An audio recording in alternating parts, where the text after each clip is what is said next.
內地嘅精英人才移民咗香港之後，如果有遺產要繼承，咁就要睇下遺產嘅所在地喺邊度啦。如果喺內地嘅遺產，佢就要根據內地嘅程序法啦；如果喺香港嘅遺產，就要根據香港嘅程序法啦。咁就視乎遺產嘅所在地。咁另外咧，大家要留意啦。如果你成為咗一個香港居民之後，你原來喺內地嘅戶籍嘅文件咧，可能會註銷啦，或者係取消戶口，包括你嘅單程證啦、戶籍啦，或者戶籍本呢啲嘅文件。咁大家咧記得咧，一定要 keep 好呢啲文件，唔好掉咗佢，因為將來繼承嘅時候係需要用到㗎。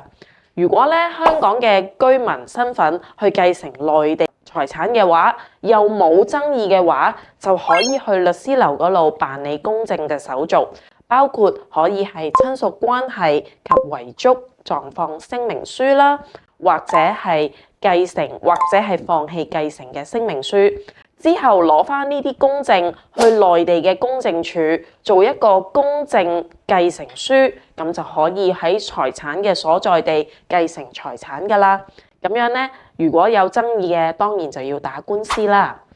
而香港人需要繼承香港嘅遺產，就要向香港嘅高等法院申請遺囑認證或者遺產承辦，視乎有冇遺囑啦。咁喺香港嘅財產，就用香港嘅法例去繼承嘅時候，都需要用返你當時喺內地嘅出生證明啊、戶口證明呢啲嘅文件嘅喎，所以非常之重要。因為呢啲文件要交俾香港法庭，經過內地嘅公證啦，跟住中國外交部嘅加簽，再拎返嚟俾香港嘅律師，再交去香港嘅法庭，咁就可以處理到香港嘅財產繼承㗎啦。